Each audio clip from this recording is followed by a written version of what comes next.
The waters off South Australia's Neptune Islands were known for their great white shark population, but August 15, 2018, would test the limits of both human courage and maritime safety protocols. The Southern Star, a 42-foot shark observation vessel, carried the usual mix of researchers and tourists, including the Hansen family from Adelaide. Emily Hansen, 12, had begged her parents to see the great whites up close. A passionate marine life enthusiast, she'd read everything she could about these apex predators.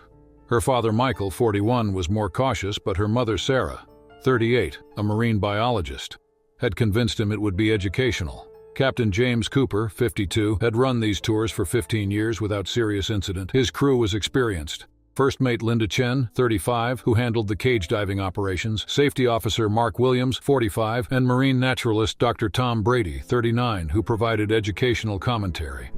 "Conditions are perfect today," Linda announced during the morning briefing. The sea was calm, visibility excellent. They'd already spotted 2 great whites, moderate-sized females around 12 feet long. The observation cage was deployed, and the first group of divers was in the water. Emily watched from the deck, safely behind the raised railings, as her mother participated in the first dive. The sharks moved gracefully through the clear water, their power evident in every movement.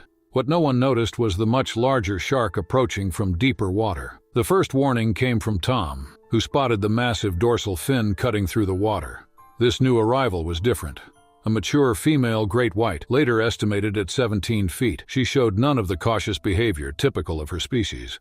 "Everyone inside the cabin," James ordered, recognizing the shark's unusual demeanor. But before Emily could move from her position near the stern, the massive predator breached the surface in a spectacular display of power, its momentum carrying it partially onto the dive platform. Time seemed to freeze. The shark's massive body thrashed on the platform, its tail sweeping across the deck. Emily was knocked sideways, but Linda's quick reaction saved her. She grabbed the girl's life vest and pulled her through the cabin door seconds before the shark's powerful jaws snapped shut where she had been standing. Inside the observation cage, Sarah watched in horror as the scene unfolded above. Mark immediately began the emergency retrieval of the cage while James maneuvered the boat to shake the shark back into the water. The massive predator slid back into the sea but continued circling aggressively. The shark's initial breach had damaged their starboard engine and crushed part of the dive platform.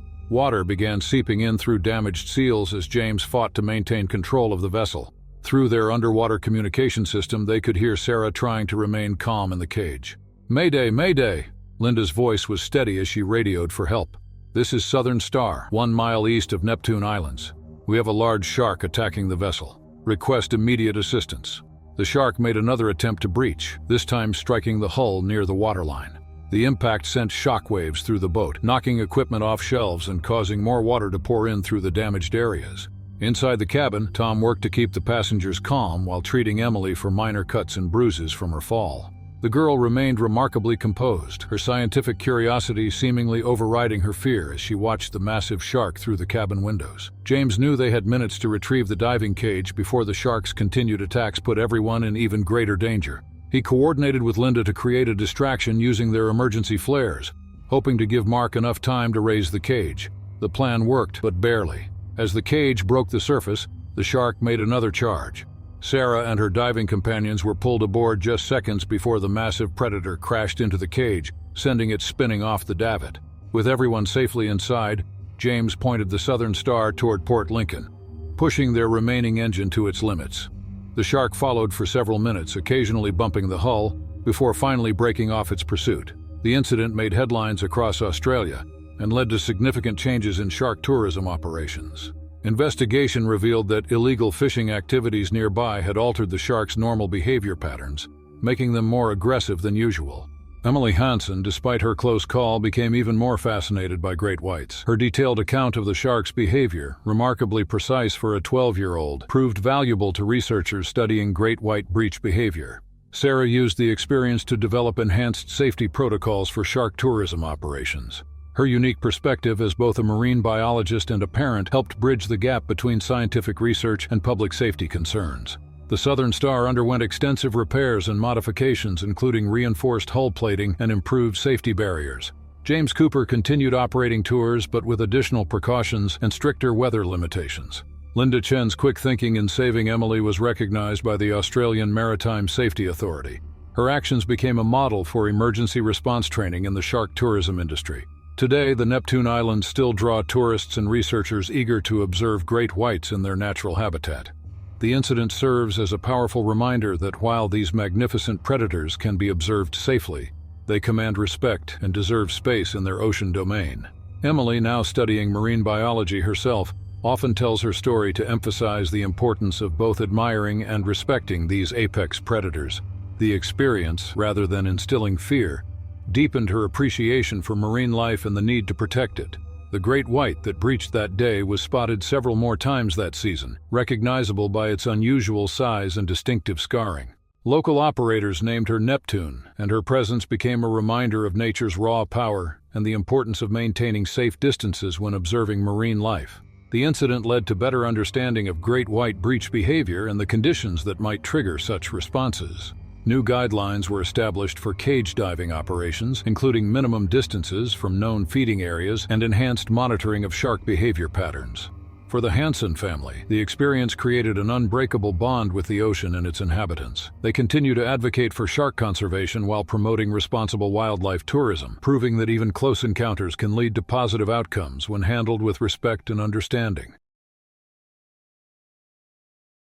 The annual Key West Cross-Channel Swim had been a Florida tradition since 1995, drawing athletes from across the globe to tackle the challenging 12.5-mile course.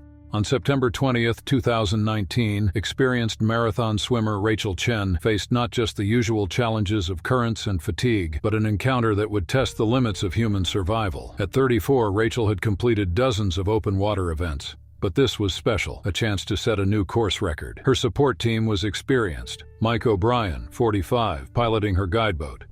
Sarah Martinez, 38, her personal trainer and safety coordinator. And Dr. James Foster, 52, the medical officer assigned to monitor swimmers in her section. Perfect conditions today, Mike announced as they gathered at the starting point. The water was calm, visibility excellent, and weather reports showed favorable currents. Among the 50 competitors, Rachel was favored to win, having dominated similar events throughout the season. 2 hours into the race, Rachel was maintaining a strong pace, slightly ahead of her nearest competitor. The support boat kept close watch, with Sarah tracking her progress and Dr. Foster monitoring vital signs. None of them noticed the subtle changes in marine life around them, the way small fish suddenly scattered, the unusual absence of dolphins that typically accompanied swimmers. The first warning came from another support boat half a mile back. "Large shark sighted near point marker 3, crackled over the radio. Race officials began standard safety protocols, but the situation escalated quickly. Through his binoculars, Mike spotted a massive dorsal fin cutting through the water, heading directly toward their position. "Get her out now!" Mike shouted, but Rachel was deep in the zone, focused only on her stroke rhythm. The great white shark, later estimated at 16 feet, appeared below her, its pale form visible in the clear water. Sarah hit the water alarm, 3 sharp blasts that every swimmer knew meant immediate extraction. Rachel looked up just as the shark made its first pass, close enough that she could see its black eye roll white as it turned. Her training kicked in, no panicked splashing, no sudden movements. The support boat was 30 yards away, and distance that suddenly seemed impossible to cover.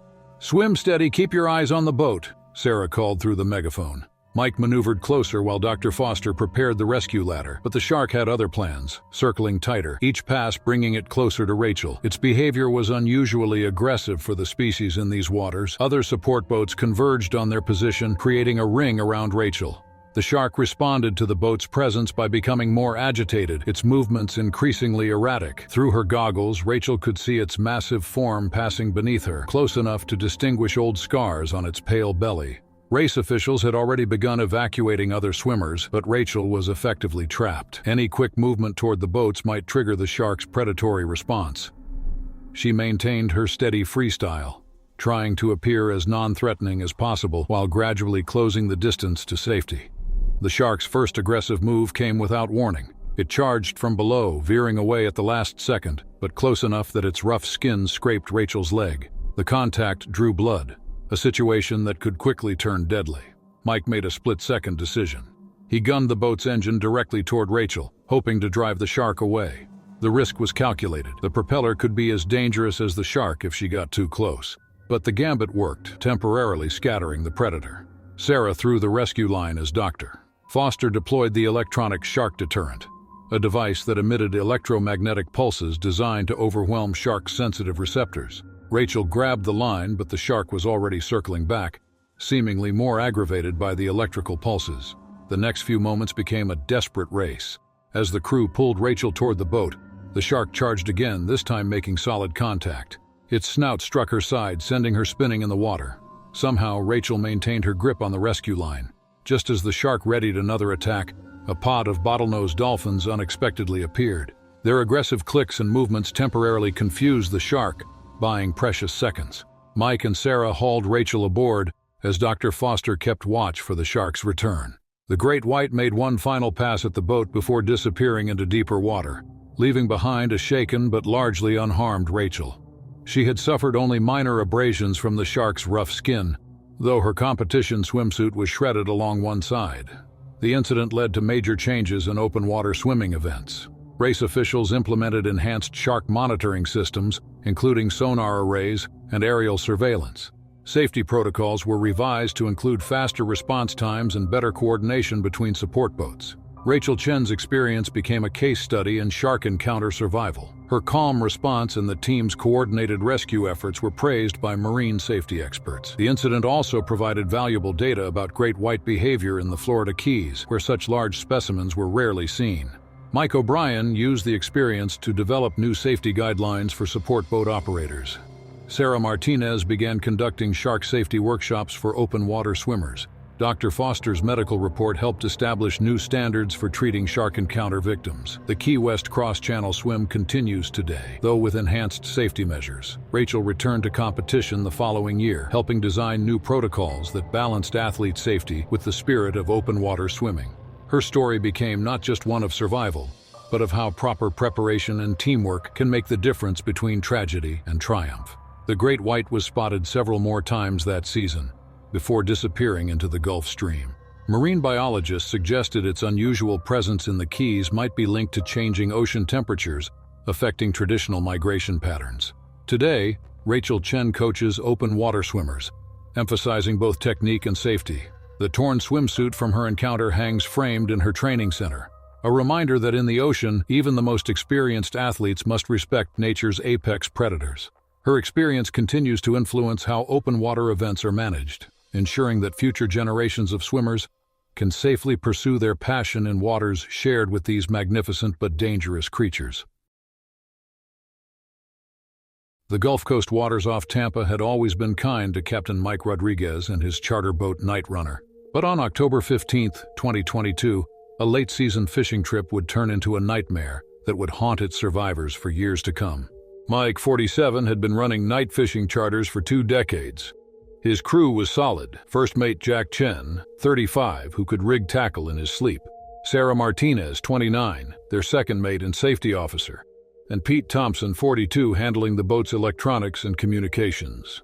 That night's charter group included the Wilson family, Tom, 45, and his teenage sons Luke and Mark, 16 and 14, retired couple David and Mary Cooper, both in their 60s, and Steve Bennett, 38, an experienced angler who'd fished with Mike before. Storm systems developing offshore, Pete warned during the afternoon briefing, but it should pass north of us. It was a calculation Mike had made hundreds of times, balancing customer satisfaction against safety. The fish were running, and the report suggested excellent conditions for grouper and snapper. 3 hours into the trip, they were 20 miles offshore when the weather began to turn. The promised storm had shifted course, bringing heavy swells and dropping visibility. Most of their clients were inside the cabin, fighting seasickness, but Luke Wilson remained on deck with Jack, determined to land a big fish. The first sign of trouble came when their lines started snapping. "Something's taking our rigs," Jack reported, examining the clean breaks in the heavy monofilament. Through the rain-swept darkness, their deck lights illuminated glimpses of something massive moving beneath the surface. Mike was about to call everyone inside when the shark surfaced. In the beam of their spotlights, its gray-white form stretched nearly 20 feet, a great white far larger than any he'd seen in these waters. More concerning was its behavior, circling the boat with obvious intent rather than passing through. "Get everyone in the cabin," Mike ordered, but before Luke could move from the stern, the shark struck the boat's hull. The impact sent fishing gear sliding across the deck and knocked the teenager off balance. Jack grabbed him just as another hit rocked the vessel. Through the cabin windows, the other passengers watched in horror as the shark circled back. Each pass brought it closer to the surface, its dorsal fin now clearly visible above the growing swells. The storm had trapped them in place. Running in these conditions could be as dangerous as the predator stalking them. The situation deteriorated when the shark's next attack damaged their rudder housing. Hydraulic fluid leaked into the water and the scent seemed to drive the shark into a frenzy. Its attacks became more frequent, each impact threatening to breach their hull. "Mayday, mayday!" Pete's voice was steady as he radioed their position. "This is Night Runner, 20 miles west of Tampa. We have an aggressive shark attacking the vessel and are taking on water." The storm was interfering with their communications, making it unclear if anyone had heard their call. Sarah worked to deploy their emergency shark deterrents, electronic devices designed to repel sharks through electromagnetic pulses, but the storm had flooded one unit, and the other seemed to only agitate the predator further. Water was now coming in faster than their pumps could handle. The shark had torn open a seam in their hull, and the boat was developing a noticeable list to port. Mike knew they might have to abandon ship, but in these waters, with this shark, their life raft might be even more dangerous than staying aboard. Steve Bennett, drawing on years of fishing experience, suggested a desperate plan. They had flares in their emergency kit, not just for signaling, but the kind that burned hot and bright underwater. "Sharks hate bright lights," he reasoned. "Might buy us enough time for help to arrive." The next attack nearly capsized them. The shark broached the surface beside the boat, its massive body momentarily visible in the storm's lightning. The Wilson boys huddled with their father while the Coopers held each other, all watching as water continued rising in the cabin. Jack and Sarah coordinated their counterattack. When the shark made its next pass, they deployed the flares on either side of the boat, creating brilliant underwater explosions of light and heat. The strategy worked. The shark recoiled from the sudden illumination, disappearing into the depths. But they had bought only minutes. The boat was going down, and the storm showed no signs of abating. That's when they heard it, the distinctive thrum of Coast Guard helicopter rotors cutting through the rain. Their mayday had been heard. The rescue operation was nothing short of miraculous. Despite the storm, the Coast Guard deployed swimmers who helped transfer everyone to rescue baskets. The shark reappeared during the evacuation, making one final attack on the Night Runner's sinking hull before disappearing into the turbulent waters. The incident made headlines across Florida. Marine biologists studying the case suggested the shark's unusual aggressive behavior might have been triggered by the combination of storm conditions, the boat's electrical systems, and the hydraulic fluid in the water. Investigation of the wreck recovered a week later revealed teeth marks that helped confirm the shark's extraordinary size. The damage pattern suggested methodical attacks rather than random strikes, behavior rarely documented in great whites. Mike Rodriguez eventually returned to charter fishing, though never again at night. His experience led to new safety regulations for the Gulf Coast charter industry, including mandatory shark deterrent systems and enhanced weather monitoring protocols. Jack Chen and Sarah Martinez used their experience to develop better emergency procedures for maritime operators. The Wilson boys, despite their terrifying experience, became advocates for shark conservation, understanding that such encounters were rare and usually resulted from human activities disrupting natural behavior. Today, the waters off Tampa still draw fishermen and sharks alike, but charter operators maintain better communication about shark sightings and weather conditions. The Night Runner incident serves as a reminder that on the ocean, respect for both weather and wildlife can mean the difference between life and death. The great white was spotted several more times that season before disappearing into deeper waters. Local fishermen named it Storm Rider, and its presence became part of Gulf Coast maritime lore, a testament to the power and mystery still found in Earth's oceans.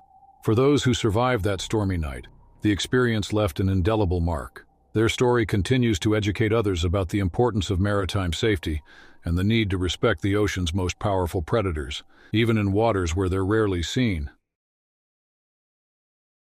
The January waters off Queensland's Sunshine Coast were usually calm, perfect for the thousands of tourists who flocked to its beaches.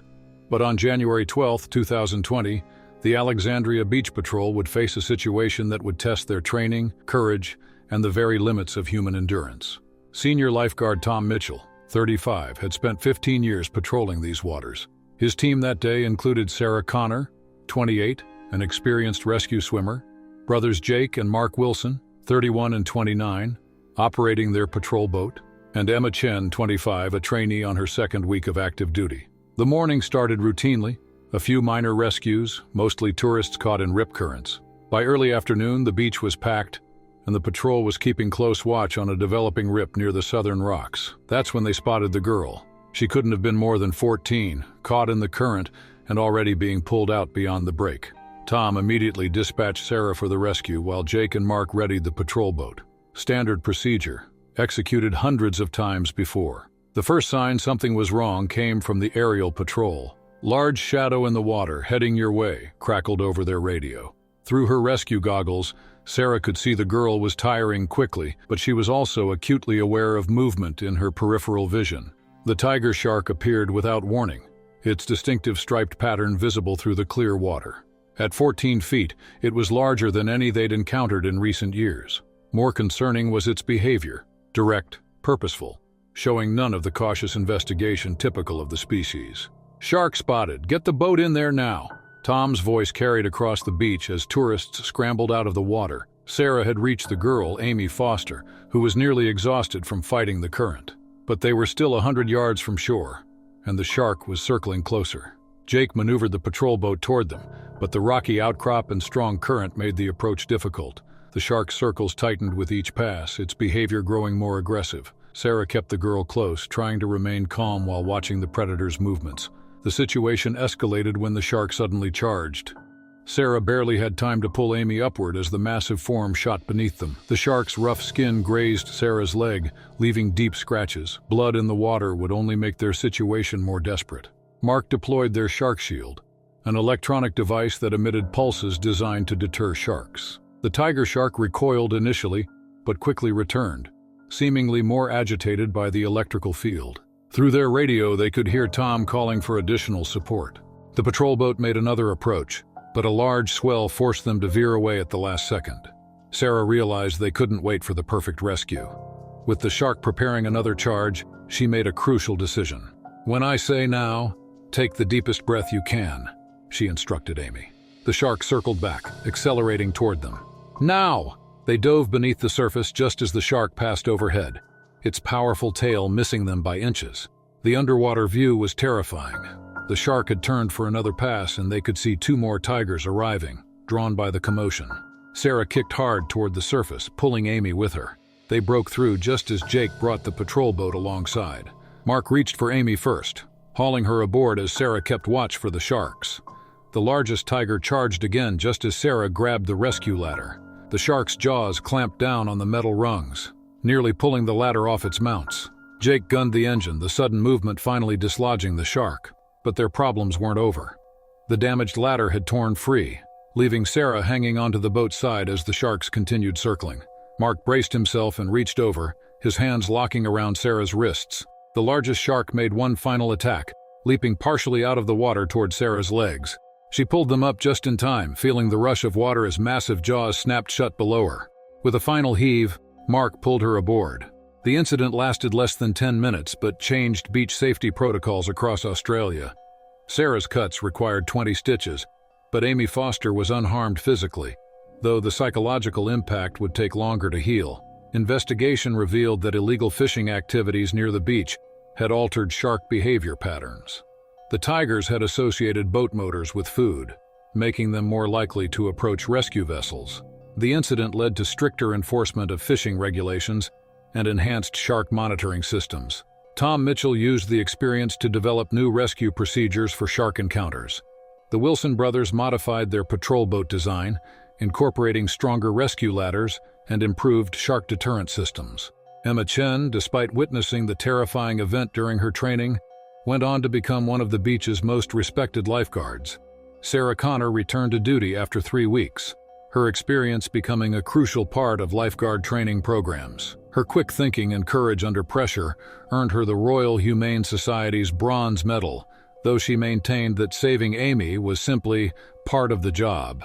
Today, Alexandria Beach still draws thousands of visitors, though with enhanced safety measures in place.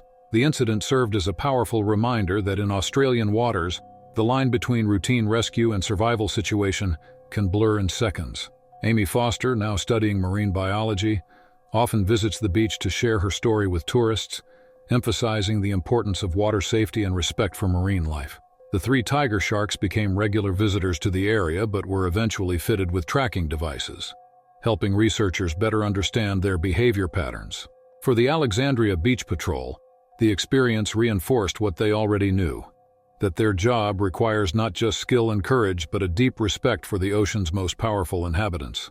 Their story continues to inspire new generations of lifeguards, reminding them that in the battle between human and nature, sometimes victory simply means everyone coming home alive. The crystal-clear waters of Mexico's Yucatan cenotes had drawn divers for decades, but on March 15, 2023, an expedition to photograph the underwater cave systems would encounter something that shouldn't have been there at all. A bull shark that had somehow found its way into the freshwater system.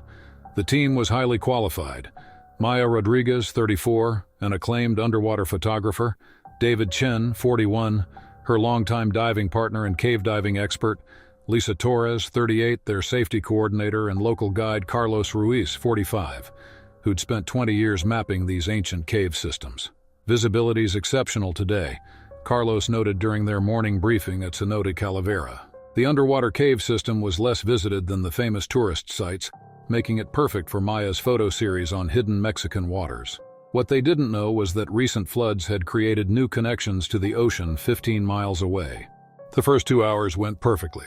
At 70 feet down, Maya captured stunning images of limestone formations and crystal-clear pools. David managed their guidelines while Lisa monitored their air supplies and Carlos tracked their position relative to the surface entrance. The first sign of trouble came when they entered a larger chamber. The beam of David's light caught movement in a side passage, something large enough to seem impossible in these waters. Through her camera's viewfinder, Maya spotted a distinctive gray form disappearing into the gloom. "That can't be what I think it was," Lisa's voice crackled through their underwater communication system. But Carlos had seen it too.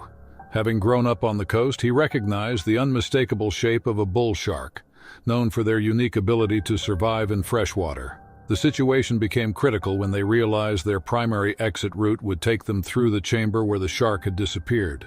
Their backup exit was further away, requiring precious air they might not have. Bull sharks were among the most aggressive species, and in these confined spaces, an encounter could be fatal. Maya kept her camera ready, both for documentation and because its powerful strobe might deter an attack. The shark reappeared at the edge of their light beams, easily 10 feet long. Its behavior was unusual. Instead of the normal curiosity bulls typically displayed, this one showed signs of agitation. "Stay close to the walls," Carlos instructed. In the open ocean, they'd have room to maneuver.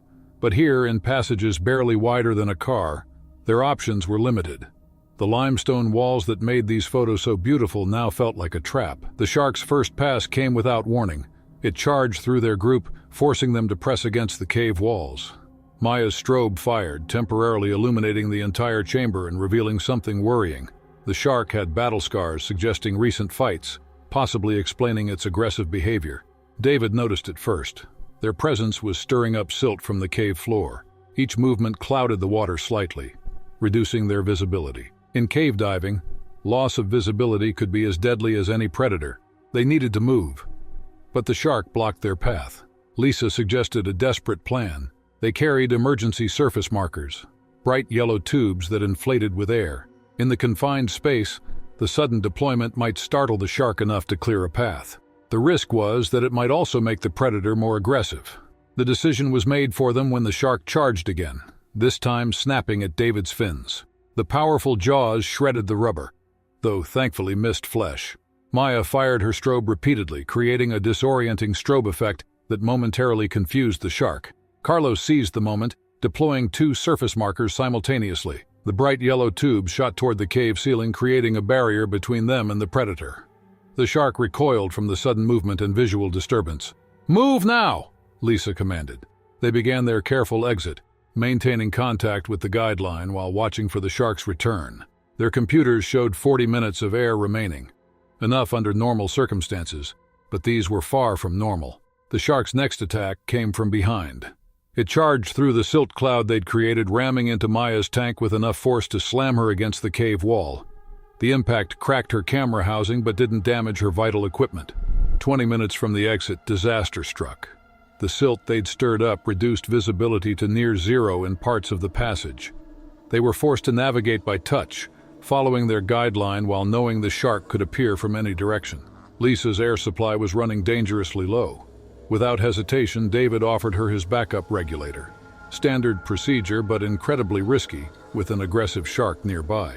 They would now need to exit while buddy breathing, making them more vulnerable. The shark made its final attack just 50 feet from the cenote entrance. Perhaps driven by the light filtering down from above, it charged one last time. Carlos intercepted its path with his aluminum tank, the metallic clang of shark teeth on metal echoing through the cave. Breaking the surface felt like emerging from a nightmare. The support team helped them out of the water as the shark made one final pass beneath them before disappearing back into the cave system where it didn't belong. The incident made headlines across Mexico and the diving world. Maya's photographs, including several frames of the shark, provided the first documentation of bull sharks penetrating so far into the Yucatan's cave systems. Marine biologists studying the case discovered that recent coastal development had altered traditional shark movements, forcing them to seek new territories. Carlos Ruiz worked with local authorities to map the newly formed channels connecting the cenotes to the ocean, helping establish early warning systems for shark movements. The incident led to new safety protocols for cave diving in the region, including better monitoring of water conditions and marine life. David Chen developed new emergency procedures specifically for encountering large predators in overhead environments. Lisa Torres began conducting specialized training courses for cave diving operators, incorporating lessons learned from their experience. Maya Rodriguez's photographs became more than just art. They were valuable scientific documentation of changing marine behavior patterns. Her images showed how human activity was forcing sharks to adapt, sometimes with dangerous consequences. Today, the Yucatan cenotes remain a popular diving destination, though with enhanced safety measures and better understanding of their connection to the ocean. The bull shark was eventually tracked back to the sea, but its brief presence had revealed how much remained unknown about these ancient cave systems. For those who survived that day in Cenote Calavera, the experience reinforced the importance of preparation and teamwork in extreme situations. Their story continues to educate divers about the unexpected challenges that can arise when human expertise meets wild nature in confined spaces. The incident serves as a reminder that in an era of changing climates and habitats, encounters between humans and marine predators may occur in increasingly unexpected places. It's a lesson about respect, preparation, and the understanding that sometimes the most dangerous situations arise not from nature's normal patterns, but from the ways human activity forces wildlife to adapt. The Bering Sea was unforgiving in February 2024 when Coast Guard rescue swimmer Jake Mitchell, 35, responded to a distress call from the fishing vessel Arctic Dawn. The boat was taking on water in 20-foot seas, with air temperatures hovering around -15. What started as a routine rescue would become one of the most harrowing shark encounters in Coast Guard history. The MH-60 Jayhawk helicopter crew was experienced. Lieutenant Sarah Cooper, 42, pilot in command, co-pilot Tom Rodriguez, 38, flight mechanic Mike Chen, 31, and Jake, their rescue swimmer. They'd worked countless missions together in these treacherous waters. "Vessel in sight," Sarah reported as they approached the struggling boat. Through the swirling snow, they could see 5 crew members huddled on the stern. The Arctic Dawn was listing heavily to port, her bow already submerged in the frigid waters. Jake prepared for deployment, knowing every second counted in these temperatures. Hypothermia could kill in minutes. What no one expected was the dark shape their searchlight revealed beneath the waves. A massive salmon shark, rare for this season, but known to hunt these waters. "Be advised, large shark in the water," Mike warned as he prepared to lower Jake. Salmon sharks, cousins to great whites, were usually docile around humans. But this one's behavior was different, circling the sinking vessel with unusual interest. Jake hit the water 50 feet from the Arctic Dawn. The immediate cold was shocking, even through his dry suit. Swimming toward the boat, he could see the shark's shadow passing beneath him. At 16 feet, it was one of the largest salmon sharks ever recorded. "First victim ready for pickup," Jake reported, reaching the vessel. The fishermen, young and terrified, clung to Jake as Mike began hoisting them. That's when the shark made its first pass, close enough that Jake could see its black eye roll white as it turned. The next pickup was more difficult. The Arctic Dawn was sinking faster, forcing the crew toward the water. The shark's circles tightened, its behavior growing more aggressive.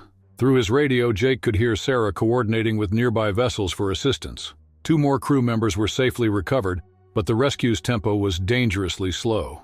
Each time Jake entered the water, the shark would make increasingly bold passes. The helicopter's downdraft, usually helpful in keeping predators away, seemed to agitate it further. The situation deteriorated when the boat suddenly lurched. The remaining crew member, Captain Bill Stevens, lost his footing and fell into the sea. Jake immediately dove after him, knowing the shark would react to the splashing. The water around them erupted in chaos. The shark charged not at them but through the space between them, its powerful body creating a pressure wave that separated Jake from the captain. In the helicopter's searchlight, they could see 2 more sharks had arrived. Multiple sharks in the water. Mike's voice carried urgency as he tried to position the rescue cable. Jake reached the captain, but now they faced a terrible choice: remain in the water for a proper basket extraction or attempt a more dangerous direct lift. The decision was made for them when the largest shark attacked. It struck from below, its snout ramming Jake's fins with enough force to spin him in the water. The captain's panic was immediate and understandable, his thrashing attracting more attention from the predators. Jake made a desperate call: direct pickup now. Proper procedure would have them wait for the basket, but with 3 sharks now circling and the captain close to hypothermia, they had no choice. Mike dropped the cable as Jake clipped the captain's harness. The sharks attacked as the cable went tight. The largest one breached partially out of the water, its jaws snapping at the captain's legs as they were lifted. Jake kicked hard at its snout, remembering his training about shark-sensitive areas. The hit connected, buying them precious seconds. Rising from the water didn't end their ordeal. The sharks followed directly below, one launching itself high enough that its teeth scraped Jake's dry suit. Only when they cleared 15 feet did the predators finally break off their pursuit. Inside the helicopter, the captain was treated for hypothermia, while Jake checked his gear for damage. The shark's teeth had torn through his fin and left deep scratches in his metal gear clips, but his dry suit remained intact. The incident made headlines across Alaska. Marine biologists studying the case noted the unusual aggression displayed by salmon sharks, typically known for being more docile than their great white cousins. The presence of multiple large specimens suggested they'd discovered a new winter feeding ground. Investigation of the Arctic Dawn's wreck revealed the sharks had been drawn to the area by fish trapped in the sinking boat's hold.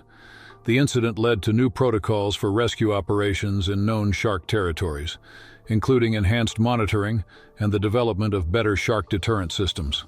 Jake Mitchell continued his work as a rescue swimmer, but helped develop new training procedures for dealing with marine predators during rescues. The experience of the Arctic Dawn's crew led to improved safety measures for fishing vessels operating in shark-inhabited waters. Lieutenant Cooper used the incident to establish new flight patterns for rescues involving marine predators, while Mike Chen helped design improved rescue equipment better suited for shark encounters. Their collective experience became a crucial part of Coast Guard training. Today, the Bering Sea remains one of the world's most challenging rescue environments, where the threats come not just from cold and storms, but from the ancient predators patrolling its depths.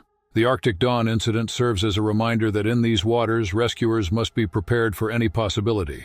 The salmon sharks continue to inhabit these northern waters, their presence now better documented and understood.